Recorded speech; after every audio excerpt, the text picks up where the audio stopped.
Hello, today I am going to share with you some tips which are very useful for the kidney patients, as well as these tips can be followed by the general public as a whole.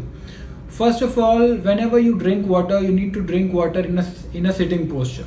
Never drink water in standing position, because whenever we drink water in a sitting position, the center of gravity gets shifted to our stomach and water gets easily digested. Yes, water also gets digested, and in the standing position the center of gravity gets shifted from the stomach.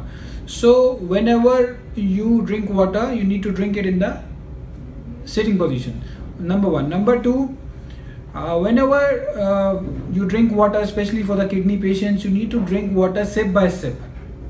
Never drink water in a hurry, never drink water as a whole. Always try to drink it sip by sip. Just let the water mix with your saliva and then it goes inside your stomach, because our saliva is basic in nature and our stomach has got some acidic content. So when with water the basic saliva goes to the stomach, it gets mixed with the basic and the acid. So acid doesn't remain acid and the basic doesn't remain base.